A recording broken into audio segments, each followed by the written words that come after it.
সুপ্রিয় দর্শক আসসালামু আলাইকুম। Welcome back to my channel cooking studio by Arin. আজকের পর্বে আপনাদেরকে ডিম আর ময়দা দিয়ে সম্পূর্ণ ইউনিক অসম্ভব মজাদার একটি নাস্তার রেসিপি তৈরি করে দেখাবো। এই নাস্তাটিকে আপনারা সকাল কিংবা বিকেলের নাস্তায় কিংবা ঝটপট অতিথি আপ্যায়নেও তৈরি করতে পারবেন। তৈরি করার প্রসেস খুবই ইজি, যে কেউ খুব সহজেই তৈরি করে নিতে পারবেন। একবার তৈরি করে দেখবেন, পরিবারের সবাই এটাকে অনেক বেশি পছন্দ করবে আর অনেক মজা করে খাবে। একবার তৈরি করলেই বারবার তৈরি করার রিকোয়েস্ট আপনার কাছে আসতেই থাকবে। নাস্তা তৈরি করার জন্য প্রথমে এখানে একটি বোল নিয়েছে। এরপর এর মধ্যে নিয়ে নিলাম 1 কাপ পরিমাণ ময়দা, হাফ চামচ পরিমাণ দিয়ে দিলাম লবণ, আর 1 টেবিল চামচ পরিমাণ দিয়ে দিলাম রান্নার রেগুলার সয়াবিন তেল। এরপর প্রথমে সব কিছুকে একত্রে খুব ভালো করে ময়দার সঙ্গে এইভাবে ঘষে ঘষে মিশিয়ে নিতে হবে।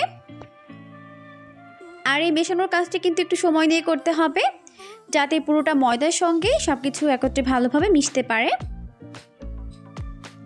তো সব কিছুকে একত্রে খুব ভালো করে মিশিয়ে নিয়েছে।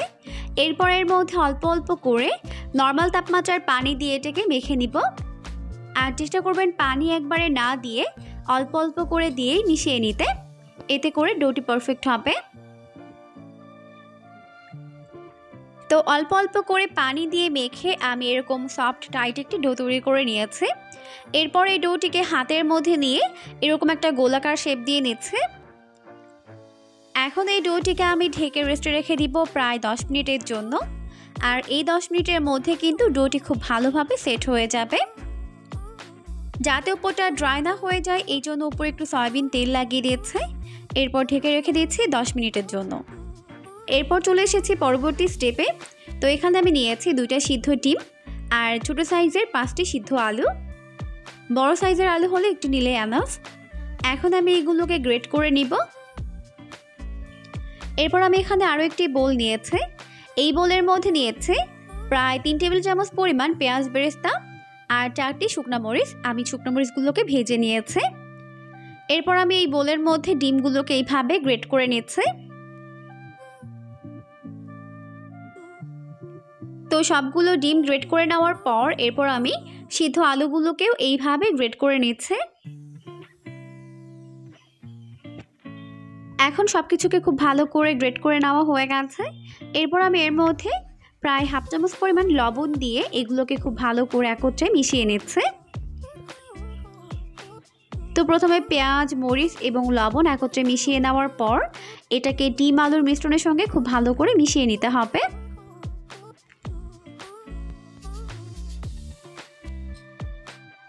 মেশানো হয়ে গেলে এরপর এর মধ্যে বাকি উপকরণগুলোকে অ্যাড করে দিচ্ছে।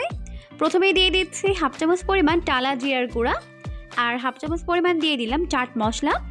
এরপর সব কিছুকে আবারও একত্রে মিশিয়ে নিচ্ছে।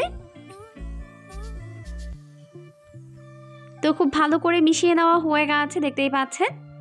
এখন আমি যে কয়টা নাস্তা তৈরি করব ওভাবে এটাকে ভাগ করে নিচ্ছি। আর এখানে কিন্তু আপনারা চাইলে চাট মশলার পরিবর্তে গরম মশলার গুঁড়াটিকেও ব্যবহার করতে পারবেন। তো আমি এখান থেকে অল্প অল্প করে ডো নিয়ে এরকম গোল গোল করে তৈরি করে নিচ্ছে। তো ব্যাস হয়ে গেছে। এরপর চলে যাচ্ছে নাস্তাগুলোকে তৈরি করে নেওয়ার জন্য। তো এদিকে আমাদের ময়দার ডোটি কিন্তু খুব ভালোভাবে সেট হয়ে গেছে। এরপর এই ডোটিকে আবারও খুব ভালো করে একটু মেখে নিচ্ছে। এখন কিন্তু ডোটি অনেক বেশি নরম হয়ে গেছে। এরপর আমি যে কয়টা নাস্তা তৈরি করব ওভাবে এই ডোটাকে ভাগ করে নিচ্ছে। তো সবগুলো ডো ভাগ করে নেওয়ার পর এরপর বাকি ডোগুলোকে রেখে আমি এখান থেকে একটি ডো নিয়ে নিচ্ছে। এরপর এটাকে প্রথমে হাতের মধ্যে নিয়ে এরকম একটা গোলাকার শেপ দিয়ে নিচ্ছে। এরপর এইভাবে মাঝখানে জায়গা করে নিচ্ছে।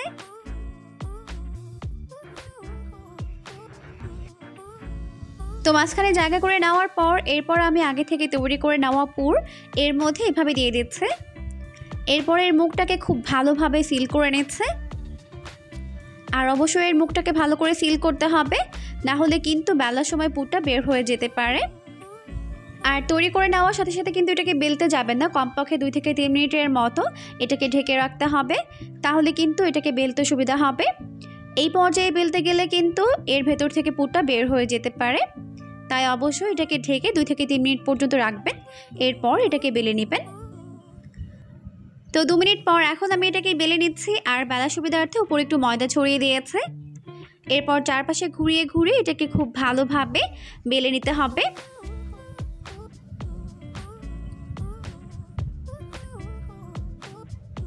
তো খুব ভালোভাবে বেলে নেওয়া হয়ে গেছে, দেখতেই পাচ্ছেন।